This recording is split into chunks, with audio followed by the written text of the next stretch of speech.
biological time bomb has been building across North America and Europe, tick by tick, and most people never felt it start. What these creatures are now capable of begins with something you would never feel.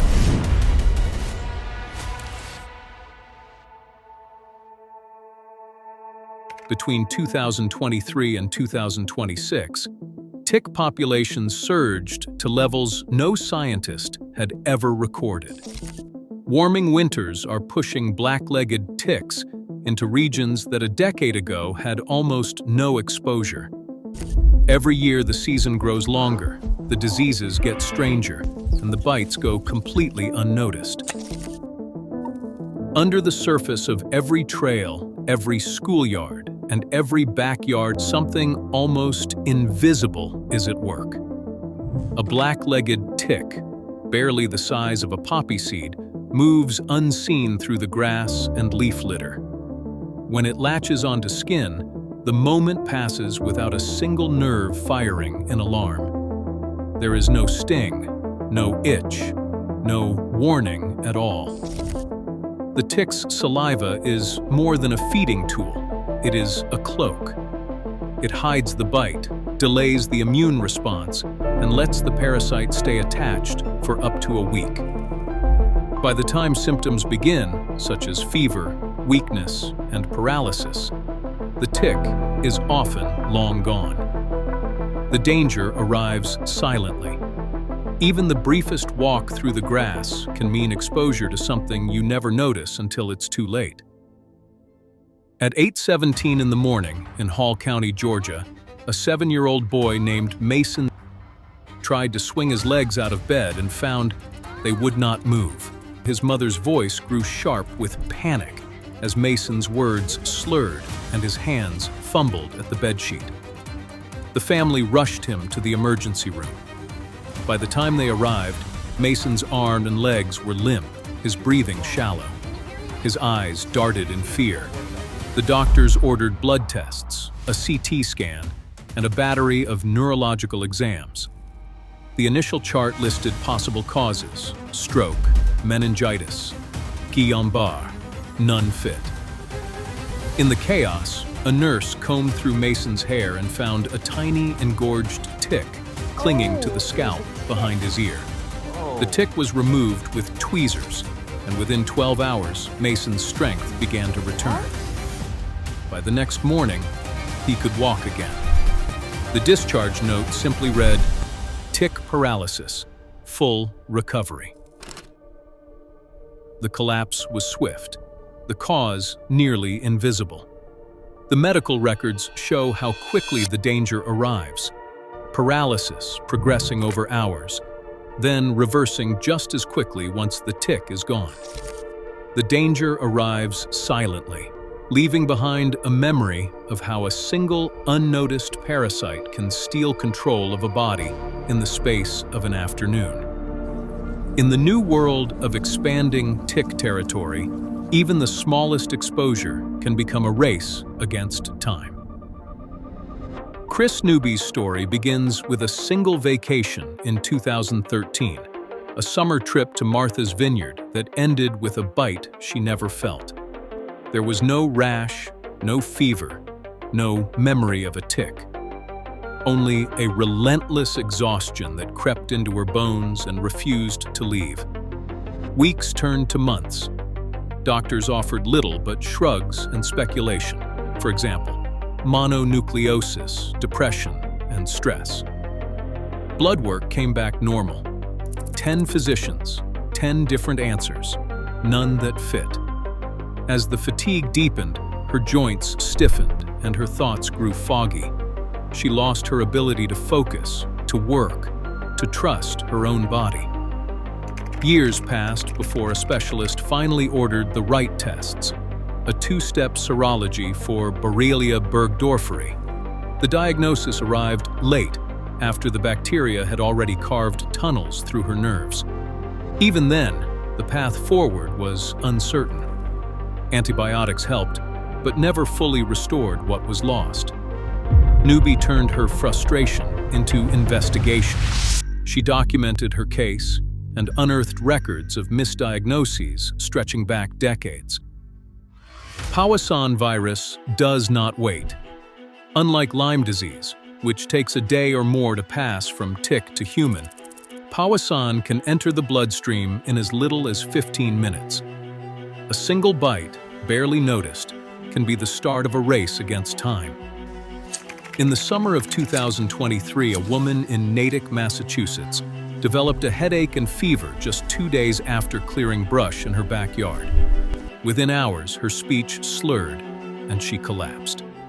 At the hospital, doctors struggled to find the cause. Blood work was normal. Only after a spinal tap and a frantic call to the state lab did the answer come: Powassan virus, confirmed by PCR. She never woke up. Her family, stunned by the speed and severity, learned that the tick had likely been attached for less than an hour. Massachusetts recorded 5 Powassan cases that year, all neuroinvasive, all clustered in the same northeastern corridor. The CDC tracked 28 cases across 9 states in 2023, and a 40% rise in reported infections since 2021.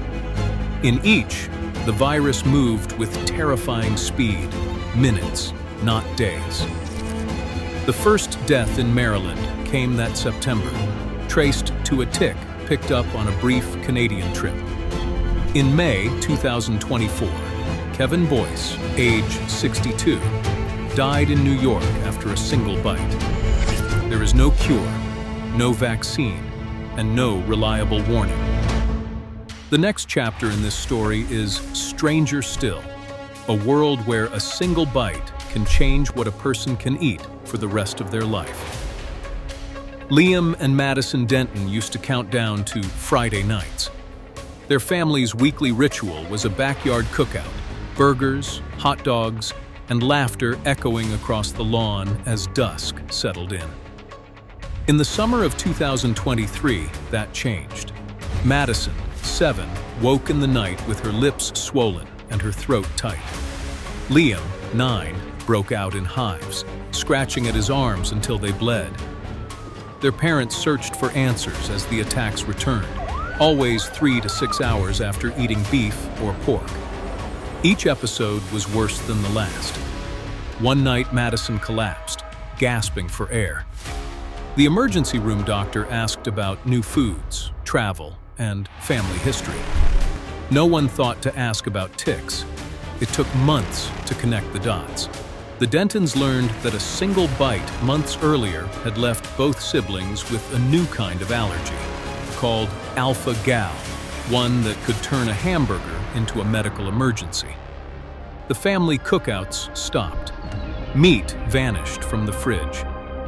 The world had shifted around them, familiar foods now dangerous, safety replaced by a constant, low hum of fear.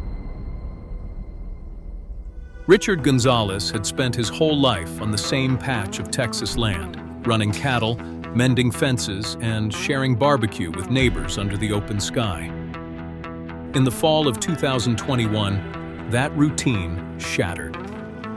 It began as a burning tightness in his chest and a wave of nausea after a steak dinner, a meal he had eaten countless times before. Minutes later, his throat closed and his vision blurred. His wife dialed 911 as he collapsed onto the kitchen floor, gasping for air. At Memorial Hermann Hospital, doctors administered epinephrine and stabilized his breathing. The diagnosis came only after a battery of allergy tests, alpha-gal syndrome, triggered by a bite from the Lone Star tick. The culprit had likely latched on during a September roundup, hidden in the sweat-soaked crease of his arm, unnoticed and painless. Most people never feel the bite. The danger arrives silently. Gonzalez returned home to a world that no longer felt familiar. Red meat vanished from his table. He learned to scan every ingredient, to carry an auto-injector, to explain to friends and ranch hands why he could no longer join in at the smoker or the local steakhouse. Even a splash of milk or a trace of gelatin could send him back to the emergency room. The rules of daily life had changed, and there was no going back. For a rancher in Texas, the cost was more than inconvenience. It was an exile from the foods and rituals that shaped his identity. The woods, the fields, even the kitchen had become uncertain ground. A moose calf in northern Maine stands in the snow, ribs showing, its fur in tatters. Each winter, biologists from the University of New Hampshire fit tracking collars on newborn calves, then watch as the signals go silent one by one. By April, more than 80% are gone. The cause is not wolves or harsh weather, but a parasite smaller than a fingernail, Dermacentor albipictus, the winter tick. Field teams find carcasses with thousands of ticks clustered behind the ears and along the flanks, draining blood until the animal collapses from anemia. In the worst years, a single calf can carry over 70,000 ticks. The survivors stagger through the forest with raw pink skin where their coats have been rubbed away, earning them the name ghost moose. Researchers document severe infestations in nearly every study area from New Hampshire to Maine. In 2022, nearly 90% of collared calves in one Maine county failed to survive their first year. The woods grow quieter each spring. Something tiny is draining the life from the largest animals in the forest. Most people never see the struggle. The danger arrives silently, and by the time the moose falls, the ticks have already dropped away, waiting for the next host. Along the Texas border, the fight against cattle fever ticks has become a high-stakes standoff. The U.S. Department of Agriculture maintains a permanent quarantine strip stretching more than 500 miles along the Rio Grande, a line first drawn in 1943 and still patrolled today. Every cow, every truckload of livestock crossing from Mexico is inspected, sprayed, and sometimes held for weeks. The reason is simple. Rhipicephalus ticks carry bovine babesiosis, a disease that once cost American ranchers billions. In the past, outbreaks could wipe out entire herds in a matter of weeks. USDA officials now rely on a high-tech computer model built with a federal grant of $600,000 to predict where the next outbreak might flare. The model draws on satellite data, weather patterns, and cattle movement records, mapping hotspots and scheduling targeted acaricide treatments. But the line is never truly secure. White-tailed deer, elk, and even imported nilgai antelope slip across the river, carrying ticks past the checkpoints. Wildlife hosts ignore fences and border stations, spreading the parasite into ranches and wildlife refuges alike. Despite years of effort and modern technology, the quarantine holds, but barely. The tick's ability to move silently through brush and across boundaries means the threat is never far away. The danger arrives quietly, and the cost of even a single breach can ripple through the entire cattle industry. Climate models now trace new lines on the map, each showing where ticks will thrive as the world warms. In simulations run at the University of Maryland and the University of Maine, a single degree of average temperature rise pushes the northern edge of black-legged tick habitat hundreds of miles toward the Arctic. The threshold is simple. Above 45 degrees Fahrenheit, ticks wake and wander. That line, once pinned to southern New England, now cuts through the forests of Nova Scotia and Alberta. Where snow once stopped them, longer autumns and shorter winters open new territory every year. In Alberta, veterinarians have begun to log cases of tick paralysis in horses and dogs, syndromes once thought rare outside Australia. The pattern repeats. A healthy animal collapses, muscles limp, breathing shallow, a tick hidden deep in the mane or ear. The same silent toxin at work. In Maine, field biologists find deer and moose carrying more ticks than ever recorded, while in backyard gardens, ticks now quest in April and linger into December. The warnings arrive in the language of probability and risk. Model outputs show the suitable range for Ixodes scapularis doubling by 2050, with new hotspots mapped across the upper Midwest and Canadian Maritimes. Each year, the season grows longer, the boundaries blur, and the old idea of a safe zone fades. The woods are changing. Something tiny is moving north with the thaw, crossing species and borders, rewriting the rules of where life can thrive and where it can quietly fail. Each year, ticks push deeper into neighborhoods and bodies, their presence measured in paralysis, meat allergies, and silent ecological collapse. Most people never feel the bite, only the aftermath. The danger arrives quietly, threading itself through what once felt safe, rewriting the rules of where we live, what we eat, and how we survive. What changes first?